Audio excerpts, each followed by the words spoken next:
Good afternoon everyone.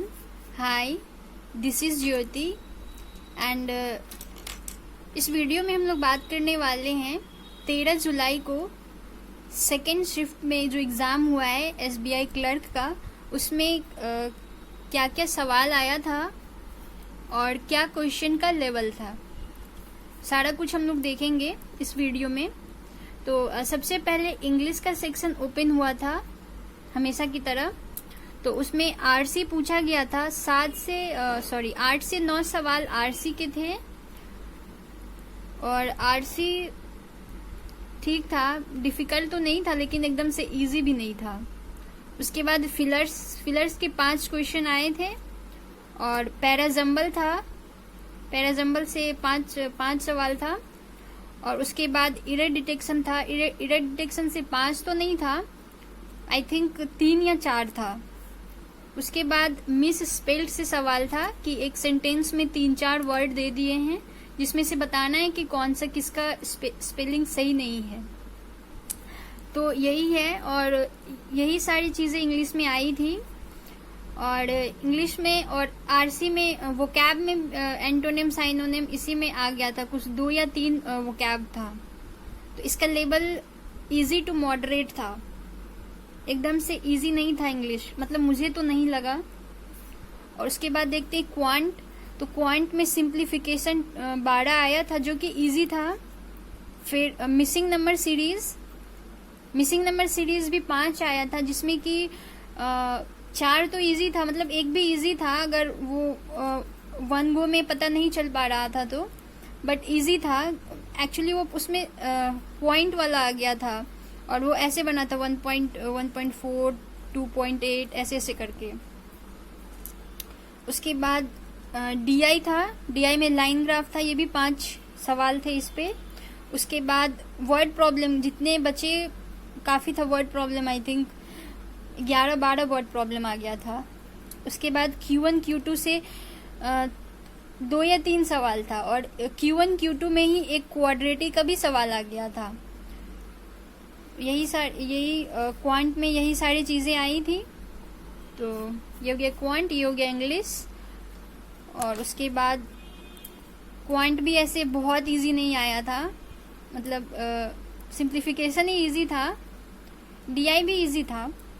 उसके बाद reasoning में देखते हैं कि रीजनिंग में क्या क्या आया था। तो रीजनिंग में एक स्क्वायर बेस बचल आया था जिसमें कि 5 नंबर का क्वेश्चन था और इसमें ऐसे 8 लोगों को बैठाना था, 4 को कॉर्नर में और 4 को मिडिल वाले आउटसाइड फेस कर रहे थे और कॉर्नर वाले इनसाइड फेस कर रहे थे। और इसके साथ कोई वेरिएबल नहीं था, बस 8 लोगों को बैठा देना था इसमें, ठीक है। उसके बाद मंथ बेस्ड पजल था जिसमें कि इसके भी 5 सवाल थे और 8 पर्सन को बैठाना था। मंथ बेस्ड पजल जैन से स्टार्ट हो रहा था, जनवरी था, फिर मार्च था, मई था और आई थिंक नवंबर दिसंबर तक गया हुआ था।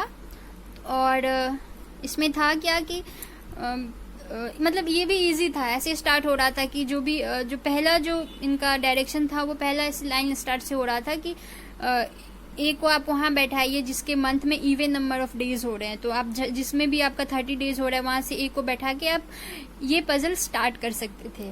और फिर एक फ्लैट फ्लोर बेस्ड पजल आया था, ऐसे ये फ्लैट 4 जिसमें कि ये 4 3 2 1 ऐसे 4 फ्लोर थे और 2 फ्लैट था, P और Q 2 फ्लैट था जिसमें कि 8 लोगों को बैठाना था। और इसमें ऐसे था कि ये जो A है, A जो है वो इसका जो स्टार्टिंग का जो लाइन था आप यहाँ से स्टार्ट कर सकते थे कि A P फ्लैट में बैठ रहा था और ऑड नंबर फ्लोर पे बैठ रहा था। तो आप इसका 2 डायग्राम बना के, या फिर आपका बहुत अच्छा है तो आप एक डायग्राम में भी बना सकते हैं, बट आप 2 डायग्राम में बना के आप ए को या तो 3rd फ्लोर पे बैठा सकते थे या तो 1st फ्लोर पे बैठा सकते थे। उसके बाद आगे का प्रोसेस कर सकते थे कैसे कैसे है। उसके बाद कुछ इनइक्वालिटी के सवाल थे।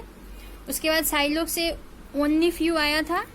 फिर डायरेक्शन के 3 सवाल आए थे और एक में तो डिस्टेंस बताना था, एक में डायरेक्शन बताना था और एक में एक्स के रिस्पेक्ट में 5 ऑप्शन दे दिए थे कि आउट बताना था कि कौन से ऑड होगा एक्स के रिस्पेक्ट में। तो आप एक्स के रिस्पेक्ट में उसका डायरेक्शन देके बता सकते हैं। बता मतलब सकते थे। उसके बाद अल्फा न्यूमेरिक सीरीज में, मतलब न्यूमेरिक सीरीज था, अल्फा तो नहीं था, न्यूमेरिक सीरीज था जिसमें 3 डिजिट का था सब कुछ। तो यही सारा था। बाकी रीजनिंग मुझे बाकी दो के कंपैरिजन में इजी रहा। हर किसी का अपना वीक इजी एरिया होता है। तो बाकी overall paper easy to moderate था, डिफिकल्ट नहीं कहेंगे, इजी भी नहीं कहेंगे। और जितने भी आपके अटेम्प्ट हैं 70-80 कुछ भी है, आप मेंस की प्रिपरेशन कीजिए। बाकी कट ऑफ क्या रहेगा कोई नहीं जानता है, किस स्टेट का क्या कट ऑफ जाएगा, नो वन नोज। सो ठीक है, मिलते हैं नेक्स्ट वीडियो में। तब तक के लिए बाय बाय, थैंक यू।